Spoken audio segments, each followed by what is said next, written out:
Hello everyone, welcome back to this channel. Students, in today's class, we'll be trying to discussing on another important problem from comparative statements from tools of financial analysis. So it will be so much important and interesting, and it is enough for your developing sense of the comparative statements. Okay, let's begin.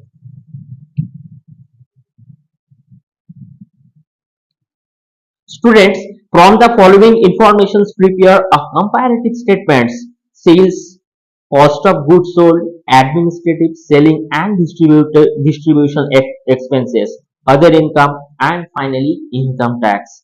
So students, 2012 and 2013 two consecutive year we are getting, and also this important statements and database. Okay, तो हमें ये जो database मिलता है, तो several years जैसे ही यहाँ पे 2012 एंड 13 है, वहां से जो हमें इंस्ट्रक्शंस मिलता है, जो हमें आंकड़े बताई गई है, उसके ऊपर ही हम लोग इसको कंपैरेटिव स्टेटमेंट्स, इनकम स्टेटमेंट्स को हम लोग करेंगे। तो स्टूडेंट्स, हम लोगों ने इस मैथ्स को यहाँ पे करके रखी, जो हमारे पास इस इंफॉर्मेशन के थ्रू हम इसको सॉल्यूशंस करेंगे। चलिए फटाक से सॉल्यूशन करते हैं।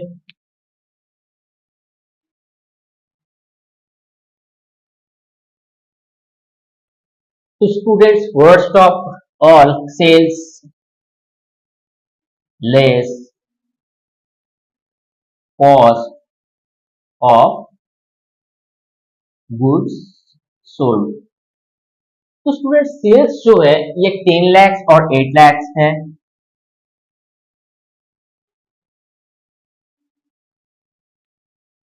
ठीक है, उससे हम लोग कॉस्ट ऑफ गुड्स सोल्ड को सब्ट्रैक्ट कर देंगे, यानी 6 लाख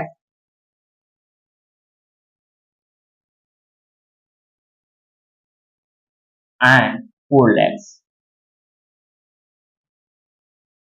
इसको हम लोग सब्ट्रैक्ट कर देंगे।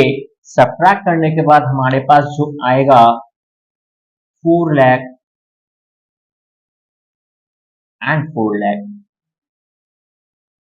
तो ये जो 4 lakhs और 4 lakhs से आता है हमारे पास,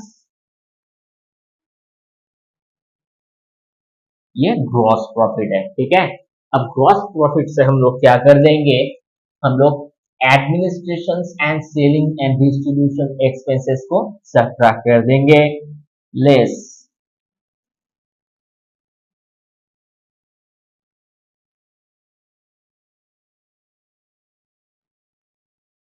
एडमिनिस्ट्रेशन, सेलिंग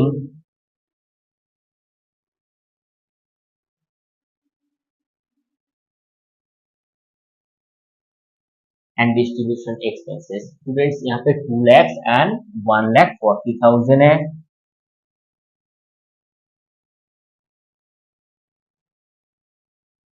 सो हम लोग इसको क्या कर देंगे, सब्ट्रैक्ट कर देंगे। सो हमारे पास 2 lakhs होगा एंड 140, यानी 140 अगर हम लोग इससे घटा देंगे तो 260 यहाँ पे हमारे पास होगा, यानी 2,60,000। तो स्टूडेंट्स, हमारे पास जो है ये है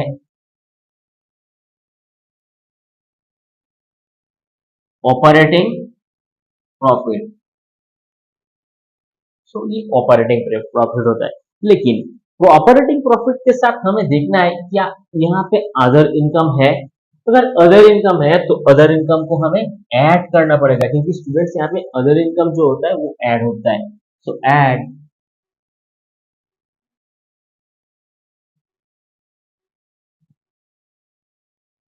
अदर इनकम। तो स्टूडेंट्स, अदर इनकम यहाँ पे 40,000 एंड 20,000 है।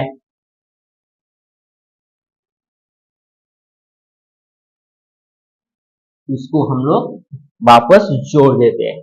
सो यहाँ पे 2,40,000 एंड 2,80,000। ठीक है, तो ये हमारे पास आ गया नेट प्रॉफिट बिफोर टैक्स। इसको हम लोग पीबीटी भी बोल सकते हैं, net profit before tax.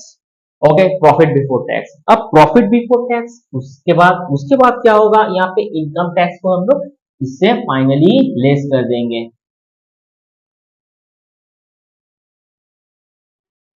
Students, income tax का जो यहाँ पे हमारे पास डिडक्शन करने को होता है, इस समय हमें देखना पड़ेगा कि ये न्यूमेरिक्स वैल्यू है या परसेंटेज वैल्यू में। अगर परसेंटेज वैल्यू में होता है तो as per the instructions we will follow. Basically जो इंस्ट्रक्शंस होता है वो पीवीटी के ऊपर 50% कैलकुलेशंस करके ही उसको सब्ट्रैक्ट करवाया जाता है। लेकिन यहाँ पे अगर हमारे पास ये आंकड़े है, ये न्यूमेरिक्स अगर हमारे पास है, तो हम लोगों को इस आंकड़े के साथ ही सब्ट्रैक्ट करते चलना है। So 1,20,000 and 1,40,000। तो स्टूडेंट्स हम लोग क्या कर देंगे, इसको टैक्स को लेस कर देंगे। तो चलिए यहाँ पे 1,20,000 और 1,40,000 है, ठीक है। तो ये हमारा बिल्कुल रेडी है। अब हम लोग एब्सोल्यूट चेंज को देखेंगे। यहाँ पे 2 लाख होगा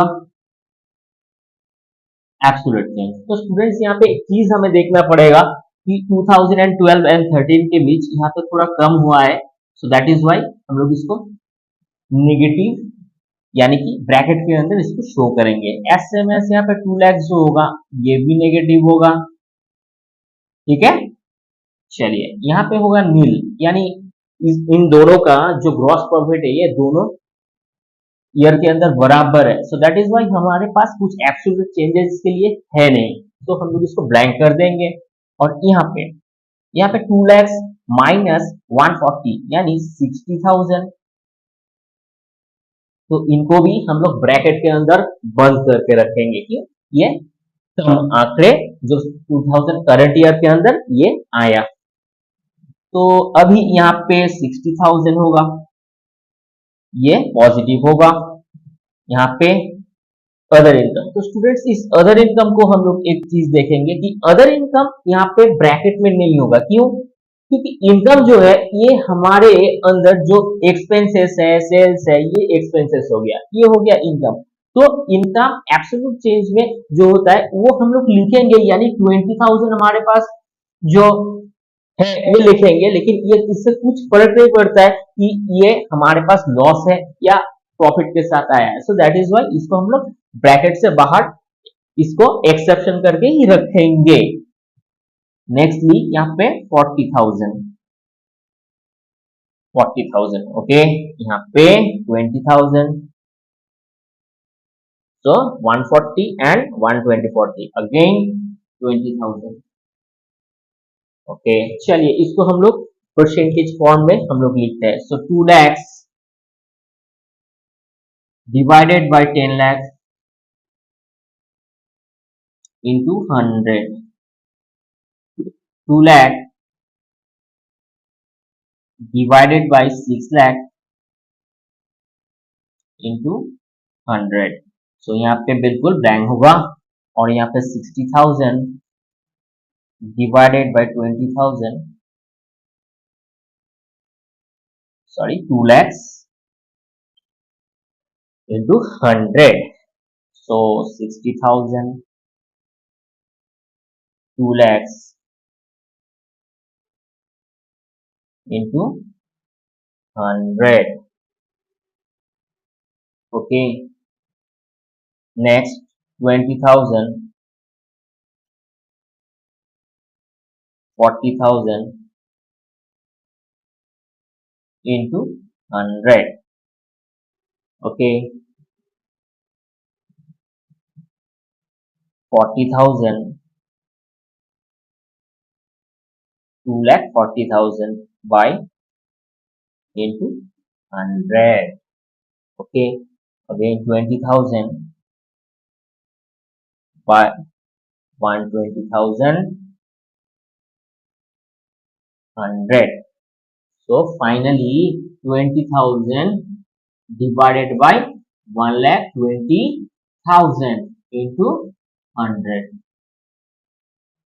तो स्टूडेंट्स चलिए इसको हम लोग कैलकुलेट करके देखते हैं कि यहाँ पे हमारे पास कौन कौन से जो थिंग्स है वो देखने को मिलता है। तो चलिए स्टूडेंट्स हम लोग देखते हैं। तो यहाँ पे 2 lakhs divided by 10 lakhs into 100, so 20%. So we'll be writing minus 20%. Okay, 2 lakhs divided by 6 lakh into 100, so minus 33.33%. 60,000 divided by 2 lakhs into 100, so minus 30%. 60,000 divided by 2 lakhs into 100%. Again यहाँ पे 30%, so 20,000 divided by 4 lakh into 100, 50%. So 40,000 divided by, so 16.67%. So ऐसे में student यहाँ पे भी 16.67% होगा और यहाँ पे भी 16.67 होगा। आप जरूर इसको वेरीफाई कर लेना। तो स्टूडेंट्स ये हमारा पूरा जो सेगमेंट्स है ये बन के रेडी है। अब इसको लाइक शेयर सब्सक्राइब जरूर कर देना स्टूडेंट्स। अब इसका स्क्रीनशॉट ले लो। चलिए स्टूडेंट्स इस तरीके का जो मैथ्स होता है जो कंपैरेटिव इनकम स्टेटमेंट्स के अंदर हमें करना होता है। तो फर्स्ट ऑफ ऑल ये हमें पहले आइडेंटिफाई करना है कि ऐड कौन से प्रोग्राम के अंदर होता है और कौन से लिस्ट। सो ये जो करने के बाद हमारे पास जो फाइनली यहाँ पे आता है ये है नेट प्रॉफिट आफ्टर टैक्स। तो ये आते आते हमारे पास